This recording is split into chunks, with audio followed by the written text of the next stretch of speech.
अब आप देख रहे हैं सवाल पब्लिक का, और सबसे पहले सबसे अहम बात आपके सामने रख रहा हूं, संभल पर किसके पास सबूत हैं और कौन अफवाह फैला रहा है, इसे लेकर तलवारें खींची हुई। वक्फ में संशोधन को लेकर जब से संसद में नया बिल आया है तब से असदुद्दीन ओवैसी मोर्चा संभाले हुए हैं। वो हर मंच से, हर तकरीर में वक्फ संशोधन विधेयक का पुरजोर विरोध करते रहे, इसे सरकार की साजिश तक करार देते रहे हैं। लेकिन इस बार वक्फ को लेकर वो खुद एक फर्जी दावे में फंस गए। इस बार सामने योगी शासन है जो संभल पर खुद ही फूंक फूंक कर कदम रख रहा है, और ऐसे में असदुद्दीन ओवैसी सीधे संभल को लेकर योगी शासन के रेडार पर आ गए। संभल को लेकर अगर कागज फर्जी निकला, जैसा कि कहा जा रहा है कि प्रथम दृष्टया लग भी रहा है कि जो कागज पेश किए गए हैं वो फर्जी हैं, ये आरोप अगर सच हैं तो ये कैसे और कितना महंगा पड़ने वाला है। सवाल पब्लिक का की पहली एक्सक्लूसिव रिपोर्ट।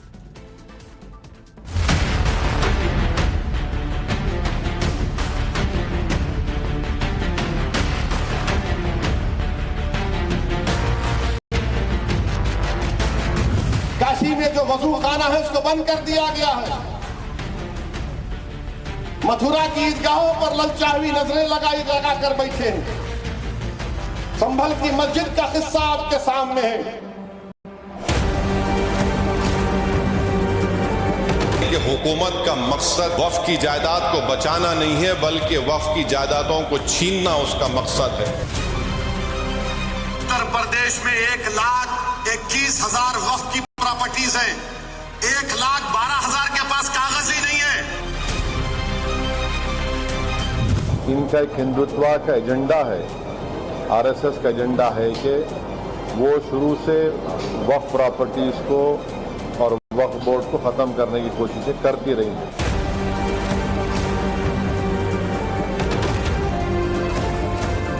जो आसार कदीमा के प्रोटेक्टेड मस्जिद के 100 मीटर नहीं बल्कि उसके 5 फीट के फासले पर आउटपोस्ट बना रहे हैं, और वो आउटपोस्ट वक्फ की जमीन में बना रहे हैं। जिस जमीन का डर दिखाकर मुसलमानों की जज्बातों को उबालने में जुटे हैं असदुद्दीन ओवैसी, जिस वक्फ की डोरी में अपनी सियासी पतंग को आसमानी विस्तार देना चाहते हैं ओवैसी, अल्पसंख्यकों की एक मुश्त रहनुमाई का दावा करने वाले ओवैसी जिस मजहबी एजेंडे को आकार देकर मोदी और योगी सरकार पर प्रचंड शाब्दिक प्रहार कर रहे हैं, वक्फ को लेकर वही आक्रोश, वही आक्रामकता, वही तलखी उत्तर प्रदेश में हैदराबादी भाईजान पर भारी पड़ती जा रही है। सवाल है कि वक्फ पर ओवैसी का कागजी दाव कैसे उल्टा पड़ गया। योगी आदित्यनाथ के संभल में ओवैसी कैसे फंस गए। क्या एआईएमआईएम चीफ अगले आजम खान बनने वाले हैं। इन सवालों की जड़ में है अंतर्राष्ट्रीय मान्यता प्राप्त बैरिस्टर का यह दस्तावेजी दावा, जिसे सार्वजनिक कर उन्होंने संभल की 70 से 80% जमीन वक्फ की होने का साक्ष्य दिया था। 10 रुपए के स्टाम्प पेपर से संबद्ध कागजों में उर्दू में जो लिखा गया है उसका सारांश यह है कि मंदिर, मस्जिद, कोतवाली से पुलिस चौकी तक सब कुछ वक्फ की जमीन पर बना है। सोशल मीडिया पर जो दावा किया था ओवैसी ने, उसे ही अपनों के सामने कुछ यूं बोलकर भावनाओं को भड़काने की कोशिश की। संभल की मस्जिद के सामने, संभल की मस्जिद आसार कदीमा का प्रोटेक्टेड मॉन्यूमेंट है।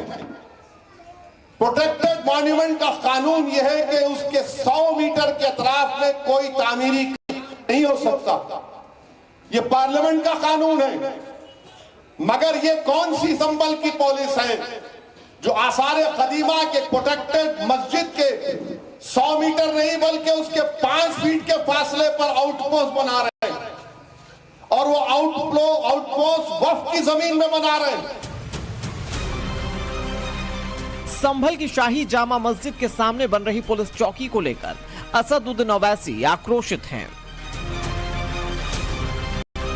उन्होंने बाकायदा एक्ट का जिक्र कर प्रमाणित करने की कोशिश की कि कैसे वक्फ की जमीन को सरकार कब्जा रही है।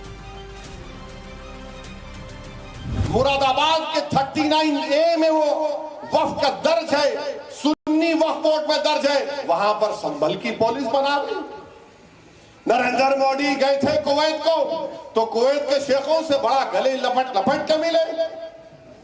अब बुला के कुवैत के शेख को दिखाओ कि तुम्हारी हुकूमत यहां पर क्या कर रही है, क्या कर रही है उत्तर प्रदेश की हुकूमत। क्यों आउटपोस्ट बना रहे हैं संभल में, ताकि पीछे जो बाउली निकली है उसका रास्ता बंद करना चाहते हैं।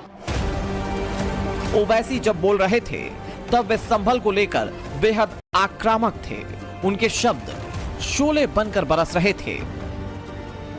वक्फ में कथित दखल से नाराज हैदराबादी भाईजान ने अपने ही अंदाज में सरकार पर वार किया।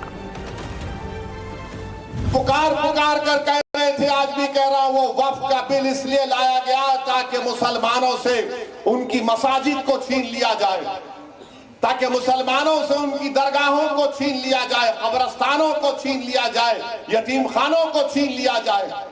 अब आपको दिख रहा है इनकी साजिश कि संभल की मस्जिद के सामने जो जमीन है वो वक्फ औलाद है, इसीलिए इस बिल में लाया गया था कि वक्फ औलाद को कमजोर करके रख देंगे। फिर उन्होंने दोहराया कि संभल में वक्फ की जमीन को कैसे सरकार कब्जाने की साजिश रच रही है। ओवैसी के कागजों के मुताबिक सत्यव्रत पुलिस चौकी, कल की मंदिर, संभल की कोतवाली, संभल का मार्केट, शाही जामा मस्जिद और मस्जिद के आसपास की जमीन, ये सब कुछ वक्फ की जमीन पर है। दावे के मुताबिक करीब 5.5 किलोमीटर क्षेत्रफल में फैले संभल में 4 किलोमीटर जमीन वक्फ की है। असदुद्दीन ओवैसी के इन दावों पर समाजवादी पार्टी ने भी मुहर लगाई। देखिए, अगर असदुद्दीन ओवैसी साहब ने ये बात कही है तो किसी न किसी बेस के ऊपर कही होगी। देश के बड़े नेता हैं वो। अब अगर वो वक्फ की संपत्ति है, जैसा कि हमें भी हमारे सूत्रों से पता चला है कि वो संपत्ति वक्फ की संपत्ति है, उस जगह पे पुलिस चौकी बनाना मुनासिब नहीं है और नहीं बननी चाहिए। जो तेजी दिखा रही है वहां पे पुलिस बनाने में कि ये अवैध तरीके से वहां पे पुलिस चौकी बनाई जा रही है।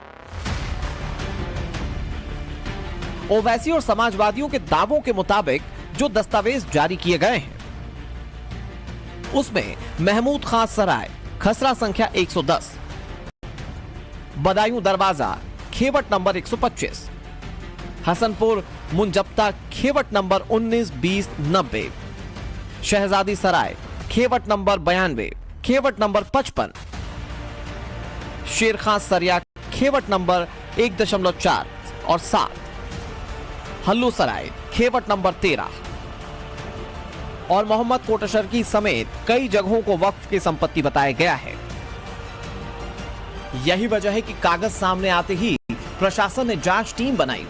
पड़ताल शुरू हुई तो पता चला कि सारे दावे फर्जी हैं। जो पेपर है वो बहुत ही रैंडमली कुछ बनाया गया है, अनरजिस्टर्ड है तो सत्यापित तो है नहीं किसी भी रूप में। दूसरा, शहर में लगभग 4 किलोमीटर, 1.5 किलोमीटर, 2 किलोमीटर, 2.5 किलोमीटर इतने एरिया के बीच की प्रॉपर्टी को वक्फ दर्शाया गया है उस पेपर में। बहुत सारी जो प्रॉपर्टी हैं उनकी ओवरलैपिंग भी है। सबसे बड़ी बात, जो भी व्यक्ति वक्फ करता है उसमें स्पष्टता है उसका स्वामित्व उस संपत्ति पर होना चाहिए। वहां किसी भी संपत्ति के ऊपर स्वामित्व का कोई भी कागज वहां नहीं लगा हुआ है। जो वक्फनामा जारी किया था ओवैसी ने, जिस वक्फनामे के आधार पर संभल का डाकघर, जिला अस्पताल, तहसील, कचहरी, नगर पालिका दफ्तर यानी कमोबेश सब कुछ वक्फ की जमीन पर है। एसडीएम, एग्जीक्यूटिव ऑफिसर और सर्किल ऑफिसर यानी कि सीओ ने मिलकर जब जांच की तो पता चला कि वक्फनामा अनरजिस्टर्ड है। दावे वाली संपत्ति का सरकारी रिकॉर्ड नहीं है। प्रशासन ने बाकायदा एक नक्शा जारी किया जिसमें दावा किया गया है कि दावों वाली जमीन की चौहद्दी तक नहीं है। जिस जगह पे हम अभी खड़े हैं ये दरअसल शाही जामा मस्जिद का रास्ता है, शाही जामा मस्जिद का एरिया है और ये चौकी है जिसकी बात की जा रही है। अगर इस एरिया को भी देखेंगे आप तो देखिए ये रास्ता शाही जामा मस्जिद है, आप देख सकते हैं यहाँ पे लिखा हुआ है। ये मकान संख्या 14 है, ये देखिए, ये मकान संख्या 13 और ये मकान संख्या 13 यहाँ पे आप नजर आएगा आपको। और इस एरिया को अगर बेस मान लिया जाए तो एक कोट सड़की का इलाका है और ये शाही जामा मस्जिद की तरफ का रास्ता है। इस पूरे एरिया को वक्फ बताया गया है, लेकिन यहाँ पर देखिए चौहद्दी ना मिलने होने के कारण यहाँ पर जो दूरी है ये यहाँ पर नहीं नापी जा सकती है। तो आप समझिए यहाँ पर कि इसकी जब चौहद्दी ही नहीं है, जब इसका पूरा एरिया ही नहीं है, तो आखिर इसको किस तरीके से वक्फ की प्रॉपर्टी जो लोग दावा कर रहे हैं वो यहाँ पर बता रहे हैं। अपनी पड़ताल पूरी करने के बाद संभल प्रशासन की शिकायत पर धोखाधड़ी का केस दर्ज कर लिया गया है। जो जांच रिपोर्ट कमेटी द्वारा दी गई है उसके आधार पे एक अभियोग जो है वो थाना कोतवाली के अंदर वर्तमान में पंजीकृत कराया जा रहा है और उसके बाद में जो भी विधिक कार्रवाई सुनिश्चित की जाएगी। लेकिन ये उल्लेखनीय है कि अभी तक जो कागज दिए गए थे उनके परिशीलन से तो ये पाया जा रहा है कि थाना कोतवाली है, ये भी एक वक्फ प्रॉपर्टी होनी चाहिए, जबकि ऐसा नहीं है। ये 1905 में बनी बिल्डिंग है। यूं तो जो केस दर्ज किया गया है प्रशासन की ओर से उसमें किसी का नाम दर्ज नहीं है, लेकिन सार्वजनिक मंच पर यह दर्ज है कि जिन दावों को फर्जी बताकर एफआईआर दर्ज की गई है उसके रचनाकार असदुद्दीन ओवैसी हैं। उन्होंने सोशल मीडिया पर एक के बाद एक पोस्ट किए, योगी सरकार पर प्रहार किया, फिर उसका कैमरे और अपनों के सामने कथित भ्रामक प्रचार प्रसार किया। वक्फनामे की कानूनी विश्वसनीयता को चेक किए बगैर उन्होंने ये सब किया या फिर अपनी सहूलियत के मुताबिक सियासत को आकार दिया। ये बड़ा सवाल है, क्योंकि जब से वक्फ संशोधन विधेयक का जिक्र हुआ है तब से उनकी तलखी बढ़ गई है। खुदा के नाम पर वो कुछ यूं तकरीर करते रहे हैं। ये अगर कानून बन जाएगा, उत्तर प्रदेश में 1,21,000 वक्फ की प्रॉपर्टीज हैं, 1,12,000 के पास कागज ही नहीं है। वक्फ का यूजर खत्म हो गया तो जायदादें कौन लेगा? वो जायदादें कौन लेगा बताओ? तुम्हारे पास लीगल उसके ऊपर इख्तियारी नहीं होगा, कोई भी घुस जाएगा। वक्फ का यूजर निकाल दिए। लेकिन अब संभल में वक्फ की जमीन के दावों पर वे घिरते नजर आ रहे हैं। हालांकि उन्होंने इसको लेकर वहां के डीएम एसपी सबकी निष्ठा पर प्रश्न चिन्ह लगाकर खुद को बेदाग साबित करने की कोशिश की है। वहां पे कलेक्टर साहब बोल रहे कि नहीं हमारे को कोई कागज दिखाई नहीं। अब कलेक्टर साहब आपको जो दिखना चाह रहे आप देख रहे, जो नहीं देखना चाह रहे नहीं देख रहे। आप जो आपको बीजेपी योगी बोल रही है वही आप देख रहे। मगर 95 एक्ट के तहत सुन्नी वक्फ बोर्ड के मुरादाबाद में 39A में जमीन रजिस्टर्ड है। मेरे अजीज दोस्तों और बुजुर्गों, अपने इत्तेहाद को मजबूत रखिए। संभल को लेकर ओवैसी के दावे इसलिए भी सवालों में हैं क्योंकि पुराणों में इस शहर के सनातनी होने का साक्ष्य है। योगी आदित्यनाथ सदन में खड़े होकर संभल के 22 कूप और भविष्य में कल्कि अवतार का दावा कर चुके हैं। योगी के दावों के मुताबिक लगातार कूपें मिल रही हैं, बावड़ी मिली है, कब्जाए हुए तीर्थ क्षेत्र मिल रहे हैं और इन सब के बीच ओवैसी विवादों को विस्तार देने में जुटे हैं। इससे बीजेपी उन पर हमलावर है। देखिए, कानून अपना काम करेगा। योगी आदित्यनाथ जी की सरकार में जहां पर पुलिस चौकी स्थापित हो रही थी, कहीं भी दंगाई अपराधियों के लिए जो शरण स्थली बन जाएगी वहां पुलिस चौकी की स्थापना जरूरी है। कानून प्रशासन अपना काम कर रहा है और जो लोग गलत तरीके से उसको रोकने की कोशिश कर रहे हैं, गलत दस्तावेज प्रस्तुत कर रहे हैं, कूट रचित दस्तावेज प्रस्तुत कर रहे हैं, उनके खिलाफ पुलिस कार्रवाई कर रही है। सिर्फ ओवैसी ही नहीं, उनके वक्फ वाले दावों को समाजवादी पार्टी ने भी एंडोर्स किया था। यही वजह है कि संभल प्रशासन के एक्शन पर समाजवादी कैंप में भी खलबली मची हुई है। सीधे सीधे जो है जमीन कब्जा करने का मामला है और अगर वक्फ बोर्ड का कोई एग्रीमेंट है, वक्फ बोर्ड भी सरकार का है।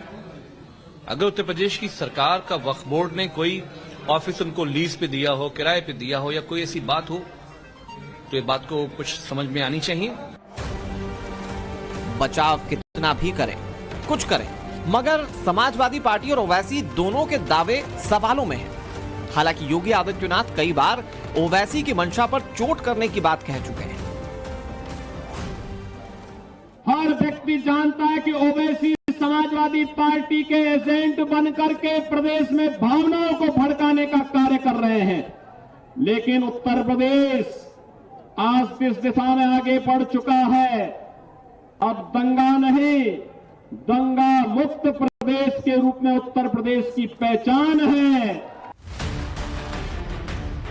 योगी आदित्यनाथ की इस प्रतिबद्धता के बीच असदुद्दीन ओवैसी पर संभल को सुलगाने का इल्जाम लग रहा है।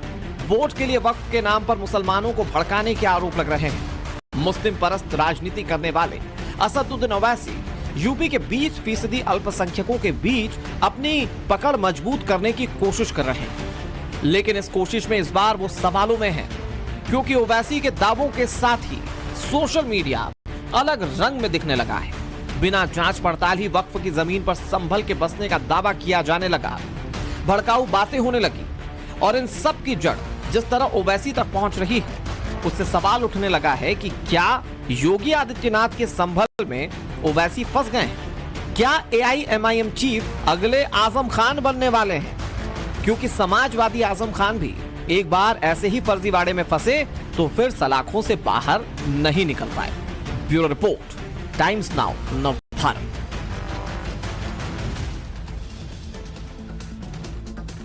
एक तरफ वक्फ के नाम पर